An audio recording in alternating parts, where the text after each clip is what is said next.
He had confidential Dutch police files on his computer, files he was never supposed to see, and when officers told him to delete them immediately, he allegedly tried to negotiate a reward instead. Within days, police were at his home in Ridderkerk, seizing hard drives and placing him under arrest for computer trespass. This wasn't a sophisticated hack, it was a misdirected link and a decision that escalated everything. On February 12th, a 40-year-old man contacted Dutch police claiming he had images that could help with an ongoing investigation and asked how to submit them properly. The exchange should have been routine. Instead of receiving a secure upload portal, he was sent a download link, one that granted access to confidential internal police documents. The context made the mistake obvious. He expected to upload evidence, not retrieve sensitive files. According to authorities, he clicked the link and downloaded the documents anyway. Police quickly realized the error and instructed him to stop and delete everything immediately. That was the off-ramp. Investigators say he refused unless he received something in return, and in that moment, a police error became a criminal case. There was no malware involved, no stolen credentials, no firewall breached. Upload links and download links serve opposite purposes. An upload link lets someone send files into a secure system. A download link allows retrieval of stored documents. The officer intended to send the first. Instead, the second was shared. Dutch police later stated that when someone receives a download link in a situation where they clearly expected to upload something, they can reasonably assume the files are not meant for them.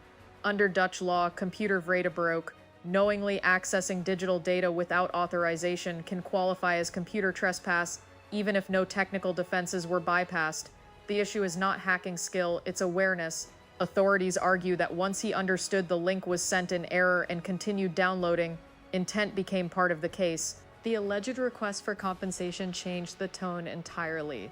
Once deletion of confidential police documents became conditional, investigators viewed the situation as potential leverage tied to sensitive information. The incident was formally reported as a data breach, and a criminal investigation began. By Thursday evening, officers arrived at his residence on Princess Beatrixstraat in Ridderkerk. He was detained. His home was searched. Data storage devices were seized to determine whether the documents had been copied or shared. Police later stated they had no indication the files were distributed beyond his possession. But when law enforcement data leaves official systems, uncertainty alone justifies action. The breach began with an internal mistake. The arrest followed a personal decision.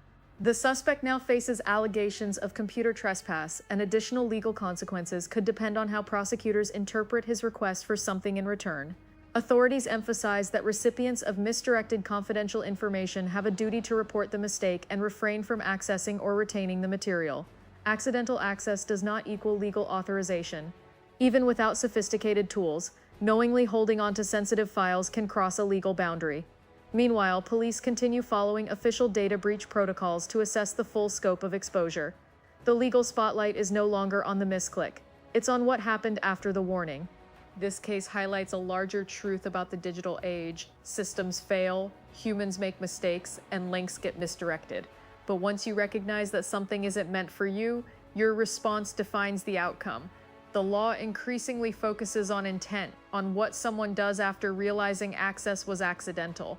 The suspect did not break into a server. He did not deploy malware.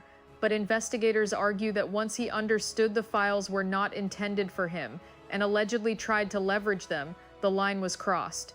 In a world built on shared links and cloud access, every click carries responsibility. If you found yourself in that position, what would you do? Let me know your thoughts in the comments. And if you want more real-world cases that show how quickly digital decisions can spiral into criminal charges, make sure you subscribe because stories like this are becoming more common than most people realize.